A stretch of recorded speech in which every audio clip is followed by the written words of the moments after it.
Débat.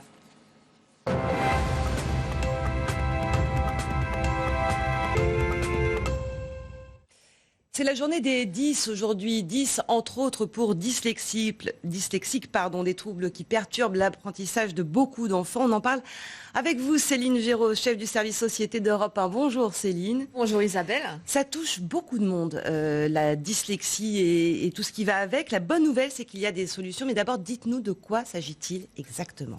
Alors il s'agit tout simplement de toutes ces pathologies qui commencent par dyslexie, dysorthographie, dyscalculie, dysphasie, on ne va pas toutes les citer, mais ça touche 7 millions de personnes en France. On dénombre au moins un élève par classe de l'école maternelle au lycée et plus de 8% des enfants de CE1 ont un retard de lecture.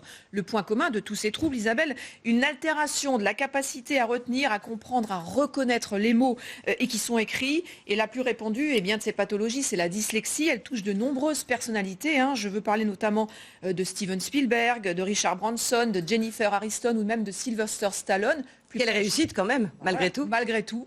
Et plus près de chez nous, il y a Nathalie Baye, Mika ou encore Franck Gastambide, qui sont tous touchés, qui ont révélé être touchés par la dyslexie. Agnès Jaoui, la réalisatrice, elle est maman de 2 enfants dyslexiques et elle nous explique pourquoi le combat contre la stigmatisation doit continuer. On l'écoute. Il y a beaucoup de boulot, oui, parce qu'on confond par ignorance, et ça a été mon cas, la difficulté de l'enfant avec un manque de volonté de sa part. Le nombre de fois, on dit non mais il faut qu'elle fasse l'effort de lire. Oui, mais sauf que si B à bas ne fait pas bas, pour elle, elle peut faire tous les efforts. On ne demande pas à un unijambiste de courir le 100 mètres. Donc oui. Quand vous demandez à un élève, par exemple, dyslexique, qui a un problème avec la lecture, si vous lui demandez de lire tout haut devant toute la classe, vous allez l'humilier pour rien. Et oui, c'est toute la complexité, c'est un handicap invisible, ça implique ces difficultés d'apprentissage pour la lecture surtout, et c'est ça qui crée, Céline, ce déséquilibre. Carrément, des études le confirment, le cerveau des personnes dyslexiques a du mal à percevoir, à analyser la façon précise des sons dans les mots. En utilisant un enfant, par exemple, va dire talbe au lieu de table, il va dire ami au lieu de M. Du coup, sa lecture est très lente. Cet effort permanent pour décoder, pour reconnaître les mots dans une phrase demande beaucoup d'énergie.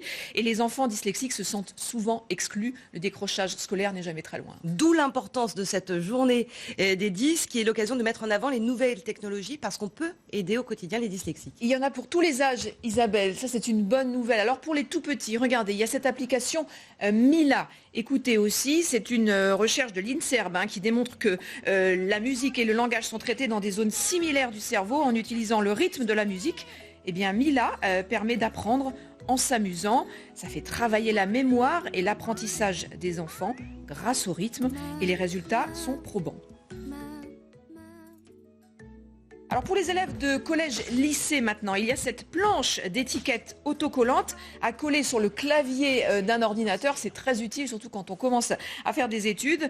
Nom de code K10, des couleurs pour chaque touche, pour chaque lettre, ce qui permet finalement à l'œil de focaliser plus vite chaque touche. Il fallait y penser. C'est un ado de 16 ans de Saint-Brieuc. Pour la petite histoire, il s'appelle Johan Dubois.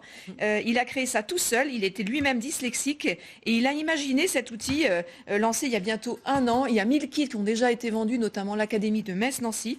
Il sera bientôt distribué dans une grande enseigne et ça, c'est une chouette success story. Enfin, pour les plus grands, il y a des logiciels comme Adelteam ou Dysvocal qui proposent une assistance à la lecture, à l'écriture avec un correcteur d'orthographe. C'est très précieux. Et puis, il existe aussi des lampes à lumière pulsée qui émettent des flashs lumineux invisibles à l'œil nu. Et ça efface finalement l'effet miroir ou superposé des lettres dont souffrent les dyslexiques. Donc, des innovations, des solutions, mais le combat continue quand même, Céline. Oui, alors la Fédération française des dyslexiques se bat depuis 20 ans aux côtés des pouvoirs publics et des politiques pour faciliter le quotidien de ces enfants. Alors, il y a des progrès, bien sûr, des dispositifs, des aides qui ont été mis en place, mais encore trop d'ignorance. C'est vraiment le mot-clé du côté des enseignants et des professionnels de santé. Le vrai problème reste le dépistage et le diagnostic. La FF10 milite d'ailleurs pour la création d'une spécialité médicale.